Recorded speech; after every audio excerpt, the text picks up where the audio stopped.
Di dalam dunia pendidikan, sudah pasti memiliki para siswa-siswi dengan latar belakang beraneka ragam, mulai dari latar belakang suku, bangsa, agama, serta karakteristik yang beragam daripada masing-masing siswa. Oleh karena itu, maka ada siswa-siswi yang bisa dikatakan sebagai anak berkebutuhan khusus.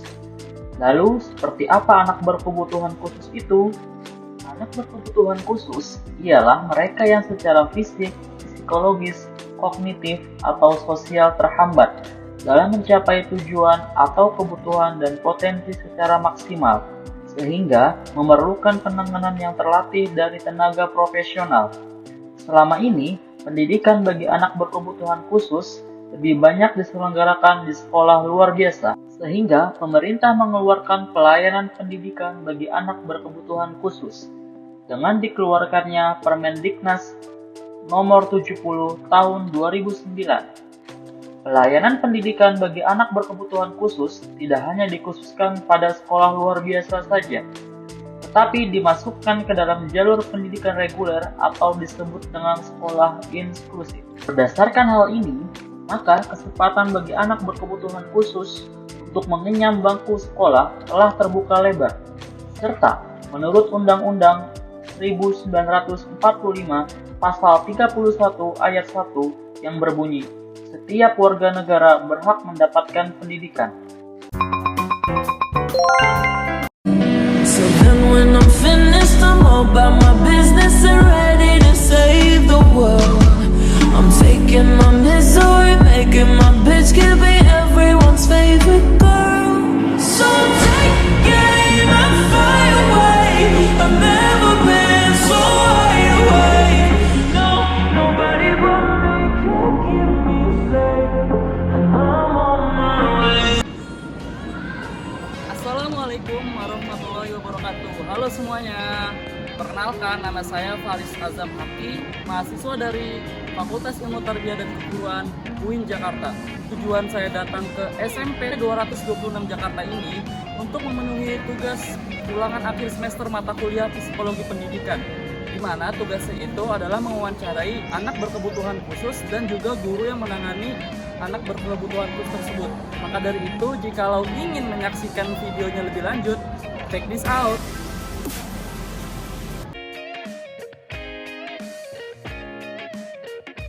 Assalamualaikum warahmatullahi wabarakatuh. Perkenalkan adik-adik semua, nama kakak Faris Azam Haki dari mahasiswa UIN Jakarta, program studi pendidikan IPS. Nah, ada pepatah, tak kenal maka tak sayang. Maka dari itu, kakak ingin nih adik-adik memperkenalkan diri terlebih dahulu. Saya mau nakal Pak Mahdi sendiri tinggalnya di mana nih? Kalau kakak boleh tahu. Kalau Ramadan sendiri gimana tinggalnya? dekat Bamas kan juga.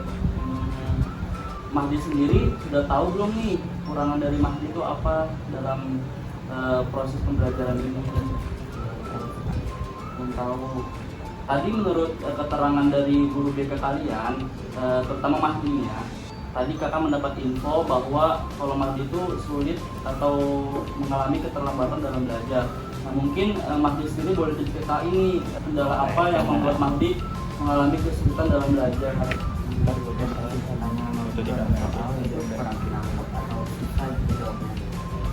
Gitu. Kalau Ramadan sendiri? Saya cuma di mata doang sekarang. Mata. Ramadan mungkin boleh cerita kenapa tuh ada kendala apa di mata Ramadan? Saya ini sebetulnya mau vision kan. Jadi apa tuh namanya cuma ngambil jurusan doang. Terus habis itu pernah mengalami operasi 2 kali pas umur 2 tahun sama pas TK umur 6 tahun diganti lensa mata kita. Jadi walaupun udah pakai kacamata ini tapi tetap aja nggak paham. Kalau yang lain kan pasti mempan tuh, tapi kalau saya tuh nggak pernah kan. Padahal ini kacamatanya udah plus nih bisa melihat itu. Soalnya saya ngira dulu tuh saya bisa apa tuh namanya melihat lebih jelas kalau pakai kacamata plus. Tapi tetap aja nggak mempan. Udah akhirnya ya gitu deh. Mahdi sendiri nih, Mahdi kan sudah mengetahui bahwa Mahdi mengalami kesulitan atau keterlambatan dalam proses belajar. Nah, mungkin kakak mau tahu nih apa solusi dari Mahdi menghadapi keterlambatan dalam hal belajar itu? Rumah itu belajar sama dengan juga sama kakak atau enggak mama. Nah, ketika di rumah tuh Mahdi dibantuin belajar sama kakaknya tuh seperti apa? Kayak dibantu ini cari jawabannya atau soal itu susah. Berarti Mahdi dibimbing di dalam proses belajar di rumah oleh kakak sama ibunya. Oke, baik. Kalau dari Ramadan sendiri nih, Ramadan kan sudah mengetahui kendala Ramadan tadi, sudah Ramadan jelaskan. Kakak mau tanya, bagaimana cara Ramadan mengatasi kendala tersebut? Saya sih biasanya kalau kayak belajar gitu ya, kalau di rumah biasanya cari di YouTube atau dibantuin sama gitu, dibaca soal-soalnya, dibantuin jawab gitu. Oke, baik. Berarti kurang lebih sama seperti Mahdi bahwa proses belajar di rumah didampingi oleh orang tua begitu. Pertanyaan berikutnya, ada nggak sih dalam diri kalian, kan pasti kalian sudah merasa nih, saya memiliki kekurangan daripada yang teman-teman saya yang lain. Nah, mungkin ada nggak sih motivasi dari kalian yang membuat kalian terus bertahan hingga saat ini? Mungkin dari Mahdi dahulu, ada nggak quotes atau motivasi dari Mahdi bahwa saya tuh harus melakukan ini loh supaya saya bisa lebih hebat dari teman saya? Ada nggak? Saya sih kalau nggak harus rajin belajar terus biar seperti teman saya. Rajin belajarnya tuh dalam tanda kutip seperti apa ya? Mahdi menekuni di bidang akademika atau di bidang non akademik mungkin? Kalau dari bidang non akademik seperti kesenian atau olahraga, ada nggak Mahdi kelebihan nih daripada yang lain? Ada nggak yang Mahdi senang dari bidang apa tuh? Kalau kakak boleh tahu. Sepak bola. Mahdi berarti kan tadi hobinya sepak bola. Ada nggak klub favorit dari Mahdi nih di luar negeri atau di Indonesia? Paris Saint-Germain. Kalau pemain bola favorit Mahdi, kalau kakak boleh tahu siapa tuh? Neymar. Oh, Neymar Junior. Kalau dari Ramadan, Ramadan sendiri, motivasi diri Ramadan untuk terus bertahan hingga saat ini, ada nggak quotes dari orang tokoh terkenal atau dari Ramadan sendiri yang mungkin menjadi motivasi Ramadan untuk terus bertahan hingga saat ini? Ada. Saya biasanya itu sering belajar kan, supaya bisa mengalahkan teman-teman saya. Soalnya kan apa tuh namanya, cuma saya sendiri di kelas tuh yang low vision. Jadi kan kadang ada tuh teman-teman saya yang dapatnya nilai jelek. Nah di situ saya pengen lebih bagus lagi, mendapatkan nilai yang bagus lagi agar bisa mengalahkan teman-teman saya.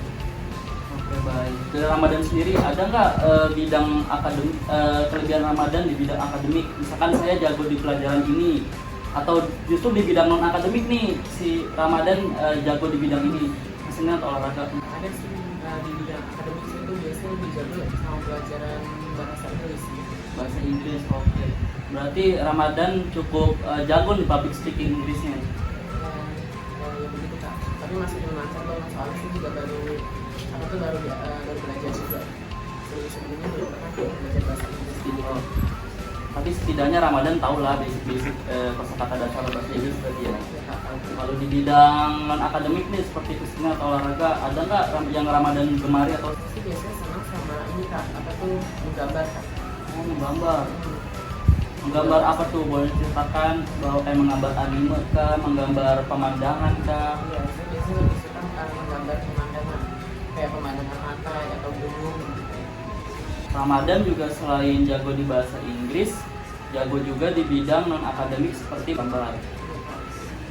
Oke, mungkin pertanyaan terakhir nih dari kakak, ada nggak pesan atau kesan dari Mahdi sendiri nih yang ingin Mahdi sampaikan atau Mahdi berbagi cerita kepada kami, ada nggak? Bisa belajar meraih cita-cita yang diinginkan. Kalau dari Ramadan sendiri ada nggak pesan atau kesan yang ingin Ramadan sampaikan kepada kami khususnya? Ada apa itu rajinlah belajar dengan sungguh-sungguh. Nah sehingga bisa mendapatkan nilai yang bagus dan nilai yang terbaik seperti saya. Nah saya contohnya misalkan begini, kalau misalkan ada yang apa tuh kurang bisa dengan orang tua gitu, atau bersandi untuk seperti saya gitu. Baik, mungkin cukup sekian pertanyaan dari Kakak Faris. Terima kasih nih untuk Mahdi dan Ramadan yang sudah meluangkan waktunya untuk bersedia Kakak Faris wawancarai. Mungkin kalau ada salah kata ataupun perbuatan dari Kakak Faris di hati kalian masing-masing, mohon dimaafkan ya. Terima kasih. Wassalamualaikum warahmatullahi wabarakatuh.